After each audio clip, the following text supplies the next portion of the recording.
If you were an opposing coach game planning to stop Caitlin Clark, what would you do? Pray. If you're an opposing coach game planning for Caitlin Clark, where do you even start? You can double her 30 feet from the hoop. You can bump her off every cut, chase her over every screen, send help on every drive. You can tell your team, we're not letting her beat us tonight. And then she casually steps across half court, pulls from the logo, and your entire defensive game plan evaporates in the air before the ball even drops through the net. Wow! You bet! From beyond the logo! And a little point afterwards.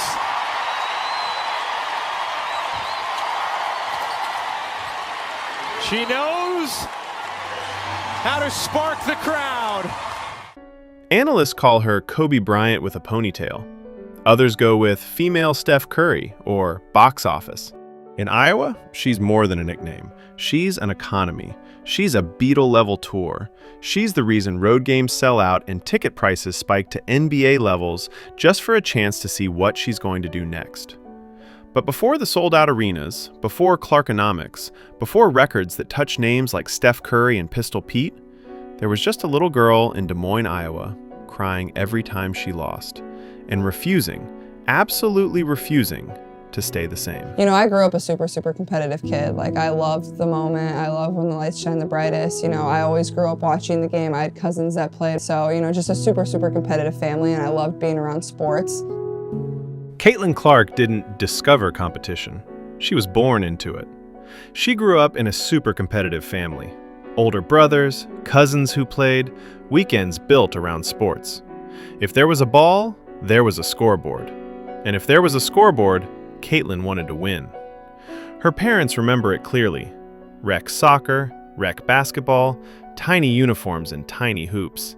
And this kid pulling up from the free throw line on a 6 or 7 foot hoop like it was the most natural thing in the world. In soccer, she'd just run past everyone and score. In basketball, she already had that instinct to pull up, to take the shot, to be the one. You know, I grew up watching the game. I had an older brother that played basketball, so I always tagged around with a lot of boys. And I think, you know, that kind of helped me like develop my offensive skill set at a younger age, a little faster than most people would. And then when I made that transition from boys basketball to girls basketball, I was, you know, already kind of a step ahead.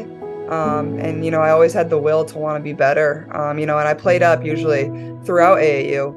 But with the boys, it wasn't easy.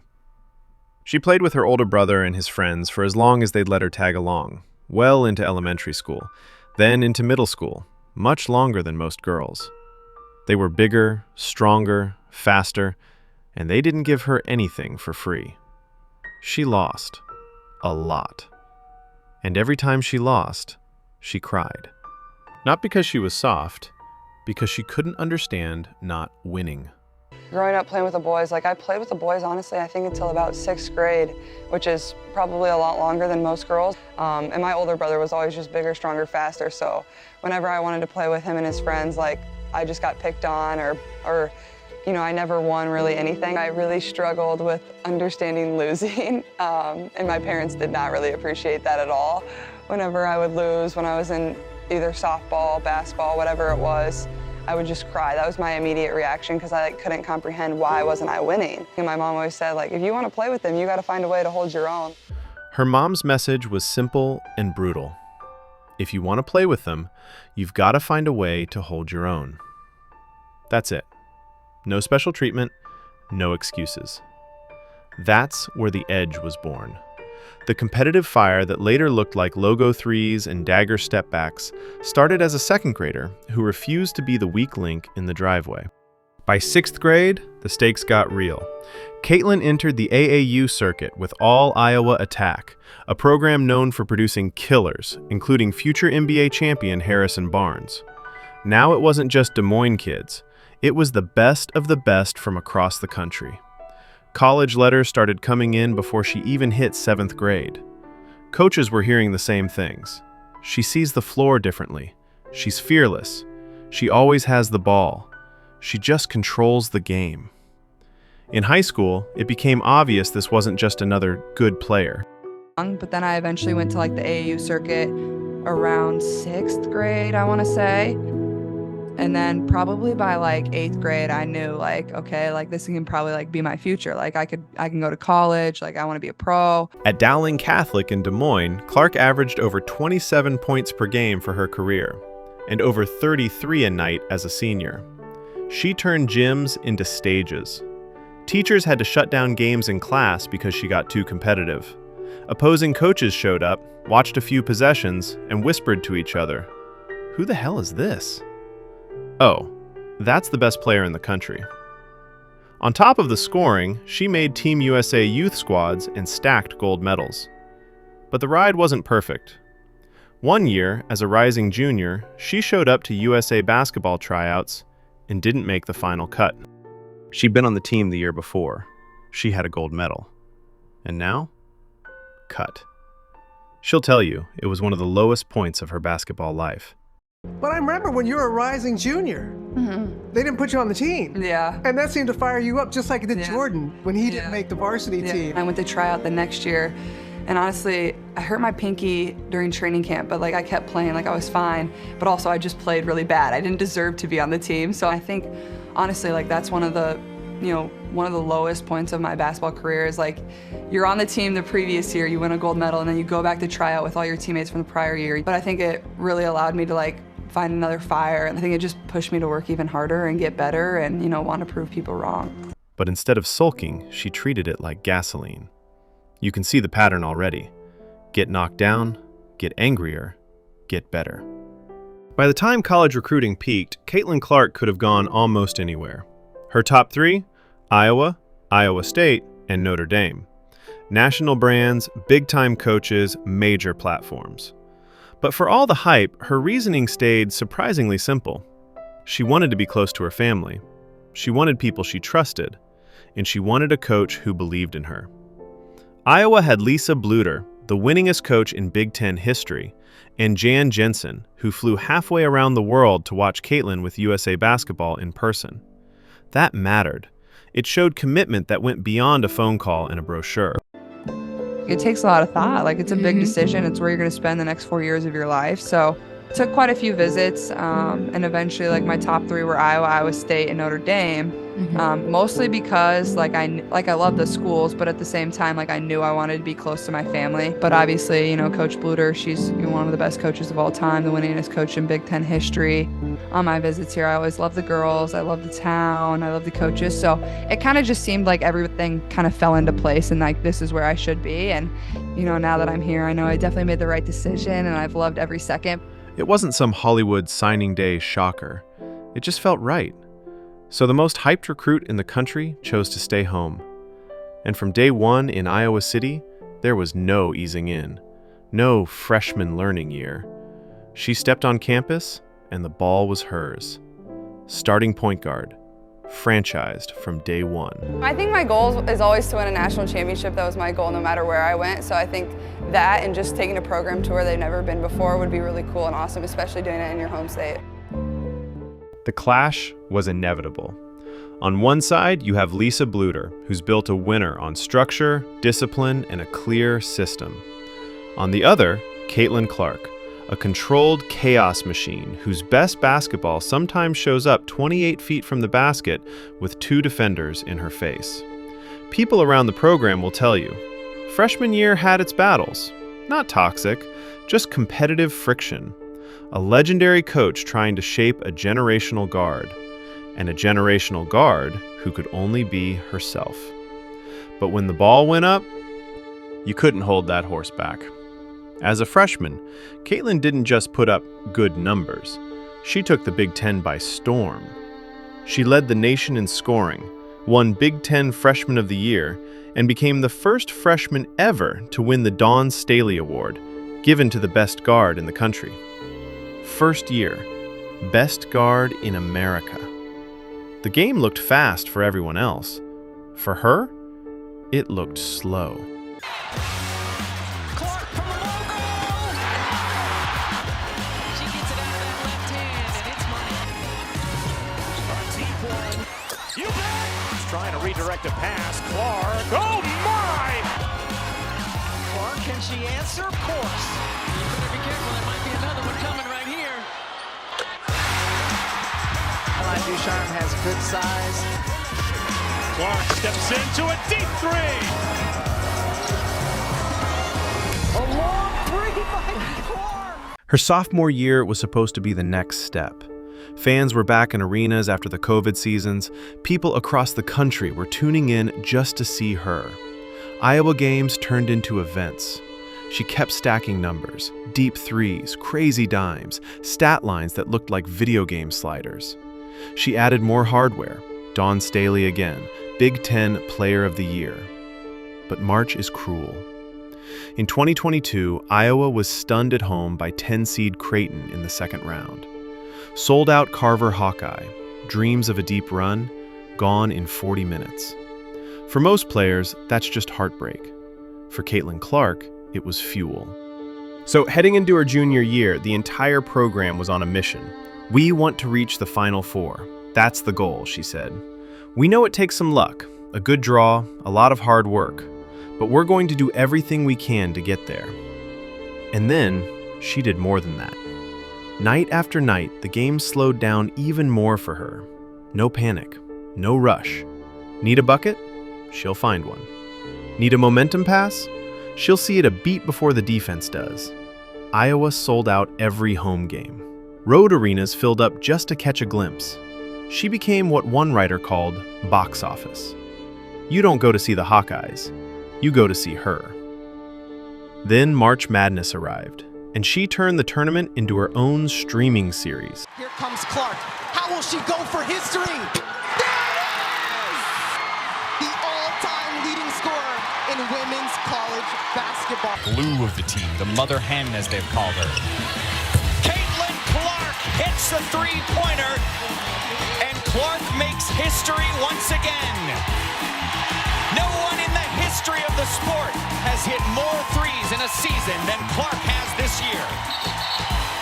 And with that, beats none other than Steph Curry, arguably the greatest shooter of all time in the men's or women's game. This for college basketball history. She does it with a foul shot. Caitlin Clark becomes the all-time leading scorer in major college basketball history. Passing Pistol Pete Maravich. Georgia pushed them to the edge. Everyone in Iowa had flashbacks to Creighton. They survived. They handled Colorado. And then came Louisville. That game wasn't just a win. It was a statement. Step backs, logo threes, no-look lobs. She dropped a 41-point triple-double in an Elite Eight game, something nobody had ever done in the NCAA tournament, men's or women's. That's the kind of stat line that sounds fake until you watch it happen. From there, Iowa marched to the Final Four and ran straight into a machine. Undefeated, defending champion South Carolina on a 46-game win streak. Everyone expected the Gamecocks to blow it open, go on a classic 12-0 run and end the fairy tale. But Caitlin wouldn't let the script end there. Deep threes, clutch plays, absolute fearlessness. Iowa shocked the world and sent South Carolina home. The title game that followed didn't end in a storybook way. Iowa came up one win short. But listen to her after. You know, it's really, really special, and I don't think it's going to set in for me for quite some time. I want my legacy to be the impact that I can have on young kids and the people in the state of Iowa. And I hope I brought them a lot of joy this season. I hope this team brought them a lot of joy.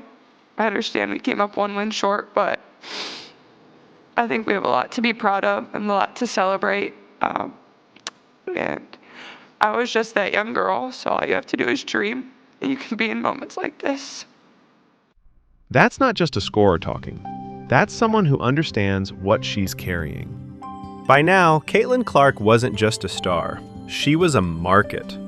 People started calling it Clarkonomics for a reason. A nonpartisan research group estimated that in 1 year, she helped generate over $50 million of economic impact for Iowa. Tickets, hotels, restaurants, local businesses. It wasn't just the arena, it was entire cities. Ticket prices for her games reached levels that embarrassed some NBA playoff matchups. Fans were dropping hundreds of dollars just to sit in the building. Signs popped up in arenas across the country. I flew in from Boston just to see Caitlin Clark. Drove 10 hours for Caitlin. But this is the Caitlin Clark effect. The highest ticket price in women's college basketball happened earlier in the year. Now this has to be the highest sessions average ticket price in the history of the tournament. What a business. What a monster Caitlin Clark really is. And it wasn't just in person. TV numbers spiked. Social clips went viral.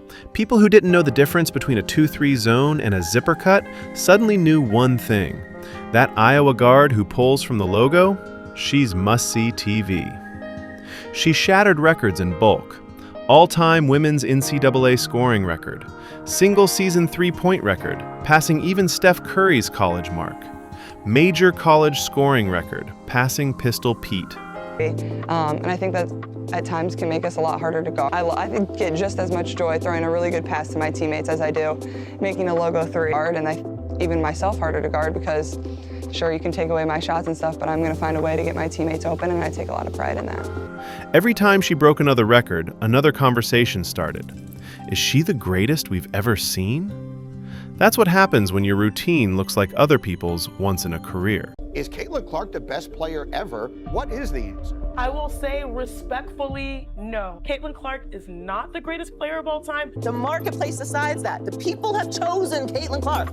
They enjoy watching her play, her style, her energy, her shot. The female version of Steph Curry, or do I need to call Steph Curry the male version of Caitlin Clark? I mean, which one is it? With the first pick in the 2024 WNBA draft, the Indiana Fever select Caitlin Clark, University of Iowa.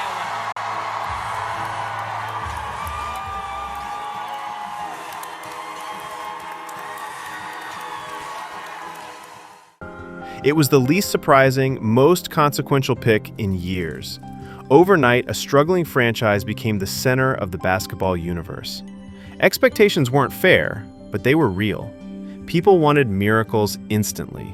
Sellouts, wins, viral highlights, a complete turnaround. She delivered some of it right away. The logo 3s came with her. The dimes came with her.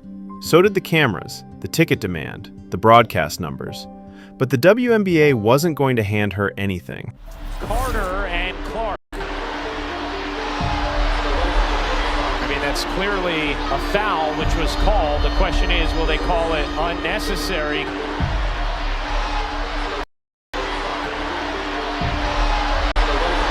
I think that's going to be a flagrant one, and I'm talking about in college. Who plays the style that how? What is the style? Just threes? Wow. It's not just threes. What is her style? Second page. Next question. So you had the #1 pick this year. You would take Paige over Caitlin? Absolutely. Does Caitlin Clark need a championship to be considered one of the greats in women's college basketball history? Yeah. She does. From day one, defenses were physical, sometimes downright reckless. Hard bumps off the ball, hits on drives, welcome to the league fouls that felt more like messages than basketball plays. Some vets embraced her. Others rolled their eyes, called her a media creation, argued she needed a ring before respect. Critics lined up with their talking points. She's not the GOAT. She's overhyped. Pretty privilege. White privilege. Suddenly, a 22-year-old rookie wasn't just running pick and rolls. She was at the center of a culture war she never asked for. Meanwhile, the results weren't immediate. Indiana had the #1 pick for a reason. They were bad. Wins were hard to come by. Every mistake was magnified. Every loss was a segment. Any hard foul turned into a debate show topic. They've got numbers, and she will wisely hold it up. That quick pass. Suarez picks it off. Those free throws for Brianna Stewart, now 24th all time on the WNBA scoring list. And the Liberty looking for more. Ionescu waits, takes, and Thomas off and running for Connecticut. Carrington lays it in as the Sun turn it into quick transition points. This shot going off the court and all the way up to the tunnel. This was a long conversation, and I love Aaliyah Boston pouring into this young rookie. It's supposed to be hard. This is an adjustment period, and Aaliyah making sure that her rookie knows we have your back. I love that leadership from Aaliyah Boston. It has been a hard first half. But inside the grind, something familiar was happening. She was learning, adjusting, taking the hits, watching the film, figuring out new reads, building chemistry with Aaliyah Boston, dropping her first WNBA triple-double, hitting her first true pro logo bomb. Each game, more flashes of the same killer who torched college defenses showed up. And through it all, she kept the same line. I get just as much joy throwing a really good pass as I do making a logo three. Not a diva, not a victim, just a hooper. Others coming into the game. Logo! Clark with a deep three. Three that you've been waiting for. Clark, nice feed. Wallace with the layup.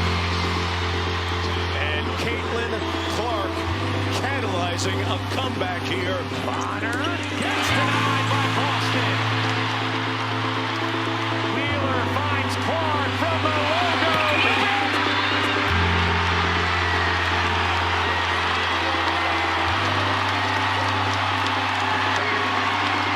Look at Wheeler staring to the right side, knows who's there, drop pass behind. Could be the deepest shot we've seen Caitlin Clark make as a pro. Big one. And this building is rocking. Here's the truth. Caitlin Clark doesn't just change box scores. She changes expectations. She's forcing people to rethink what women's basketball can look like, feel like, and earn like. She's showing that women can play with the same passion, swagger, and edge that people have celebrated in men for decades. The joy, the fire, the trash talk, the "are you kidding me?" shot selection that somehow keeps dropping. That's what's pulling kids, boys and girls, into gyms and driveways trying to copy her. And she's doing it without needing to be anything other than herself. She doesn't need to be the female anyone. Not Steph, not Kobe. She's Caitlin Clark, the little girl from Iowa who wrote down WNBA on a piece of paper in 2nd grade, and then did everything in her power to turn that doodle into reality. Right now, her story is still being written. There will be more records, more sellouts, more viral nights. There will also be more hard fouls, bad shooting nights, criticism, and pressure. That's the cost of playing with the spotlight turned all the way up. With two. Shot at the buzzer, not gonna do it for Caitlin Clark.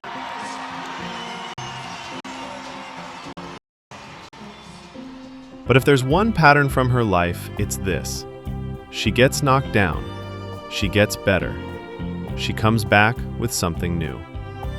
From crying over rec league losses, to getting cut from a USA team, to getting upset at home in the NCAA tournament, to carrying a state, a program, and now a professional league on her shoulders. She has always answered with work. It kind of takes you back for a second because I think, you don't always realize the impact that you can have on people. It goes way further than, making a logo three or making a cool pass or, even winning a basketball game. I think that's what's more important to me is the joy I can bring people, and people need to start understanding that women can play with that same passion, that competitive spirit that men have played with for years. And that's what's attracting people to our game is when women are, fiery, when they're competitive, when they're feisty, when they're encouraging their teammates. You want to have that excitement to the game, and that's what's only going to, help the viewership go up even more and more, and that's exactly what we want to do. The real question now isn't whether Caitlin Clark will show up. She will. The question is whether everyone around her, coaches, refs, executives, media, will grow up with the moment. Because you don't need to worship a star to build around her. You need to steward the value she creates. Protect your shooters. Celebrate your stars. Tell the truth. Be adults about the business. Caitlin Clark is changing women's hoops forever. Not because she exists, but because every night she steps on the floor, she forces the sport to choose. Pride or progress.